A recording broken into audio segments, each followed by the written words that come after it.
Tonight's the night. We made it, gentlemen. It is draft day. Finally here when dreams will be realized. Look at us in the nude and the tan. Okay. Good morning. Good morning, team. I see the tan look and all of that other stuff. My only thing is, what in the hell is going on with that haircut for Dan Orlovsky? I mean, what? We'll talk later. Lord have mercy. I mean, we'll talk about this another time. Dan, don't fix your hair. It look good, man. Don't worry about your hair, bro. It look good. I know it looks good. Look how quickly that went from there to that, Stephen A. You talking about hair? All right, yeah. Okay. Yeah, I know, right? That's right. Gentlemen, we got a lot to dive into. Like me, Stephen A. Oh, by the way, Molly, last night, You need to be looking it's like not what you have, it's what you do with it. They just rolled the VO on me, so I got to go. Do The hottest name in the NFL draft tonight is quarterback Shedeur Sanders, with a Colorado standout and son of one of the greatest NFL players of all time, going the first or second round. Now, our Field Yates has released his final mock draft heading into tonight's draft. Yates has the Browns trading back into the first round with the Commanders to draft quarterback Shedeur Sanders with the 29th overall pick. Interesting. Okay, Stephen A., what's your reaction to Sanders now being projected to fall to pick 29? I'm appalled by it. I really don't like it at all because I think that you can't tell me, guys, listen, I'm going to look forward to watching y'all throughout the day talk about the NFL. You know how I feel about you guys. You know that I feel that no matter what I think I know, I learn more from you guys every single day because y'all all played in the NFL, and I'm proud to talk about the job that you do exceptionally covering the league the way that you do. I'm just an outsider that's covered sports for over 30 years.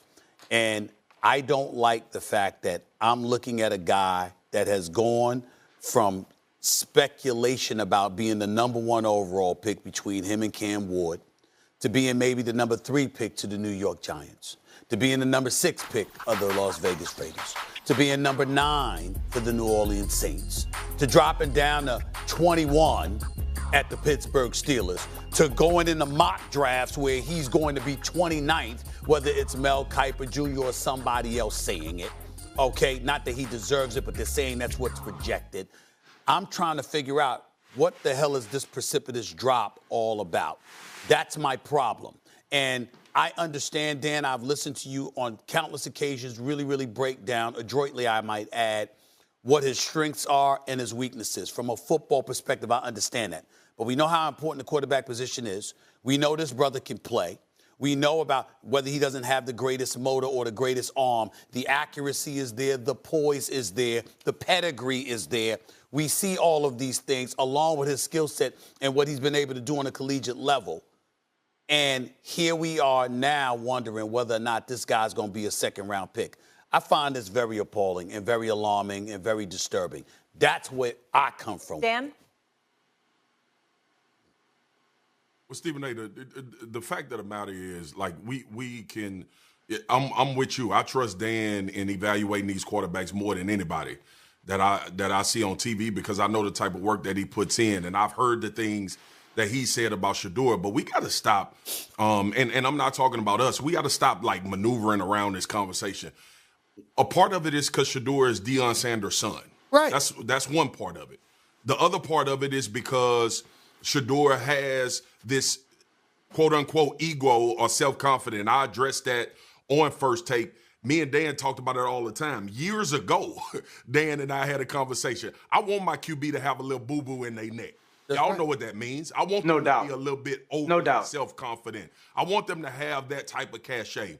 But there's this revolving conversation around Shedeur that I hear more about not what actually happened with him playing quarterback on the field and all of the things that people talk about. The meetings were like, what his attitude is like. Can he be a leader in the locker room?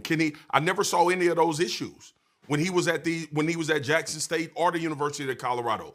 People seemed to gravitate to him, the players. He worked out with those guys. You saw the interaction with those guys. He comes from one of the greatest athletes to ever play any sport. Matter of fact, 2 sports. In baseball and football, in his pops. he's going to have some traits. He's going to have some confidence. He's going to have things that he's seen emulated or done by his dad that he wants to bring to the professional level, because the model and example of success has been in his home every single day. He played for him as a high school player and as a college player.